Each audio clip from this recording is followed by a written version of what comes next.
Pope Leo XIV's final day in Lebanon and the last moments of his first foreign trip as Pope began not with the sound of hymns or applause, but with silence. And it was a heavy silence at the site of the 2020 Beirut port explosion, where 220 people were killed and thousands more injured. Under a grey morning sky, the Pope stood before the ruined grain silos, still scarred from that blast. He lit a single candle and bowed his head in prayer. And behind him, survivors and heartbroken families held photos of mothers, fathers and children, still grieving and still waiting for justice. When he greeted them one by one, many cried openly. And one woman, whose brother died in the port, said that the Vatican sees us and feels our pain.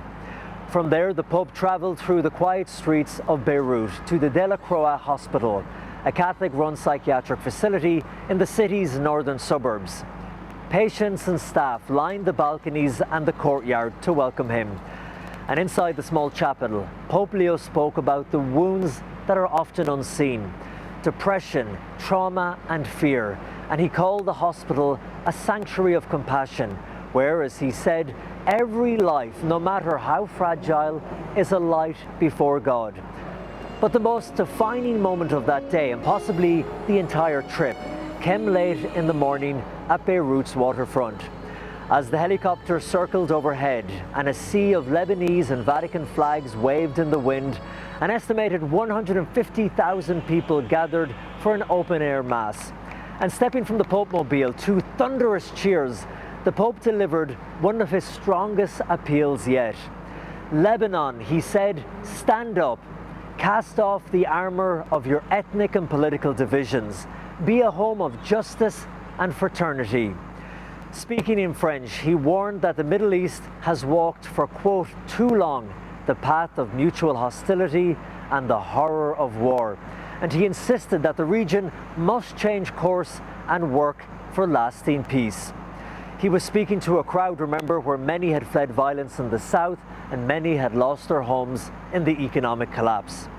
And with that, his first international journey, a 6-day mission of peace stretching from Turkey to Lebanon, came to its final moments. At Beirut's international airport, during a farewell ceremony attended by the country's president and political leaders, Pope Leo delivered his final emotional message. He said, "I carry with me the pain and the thirst for truth and justice that so many families and an entire country are carrying." Then, quoting St. John Paul II, he repeated words etched into Lebanon's identity. Lebanon is more than a country, he said. It is a message. Then Pope Leo climbed the stairs of his ETA Airways A320. He paused at the top and waved goodbye.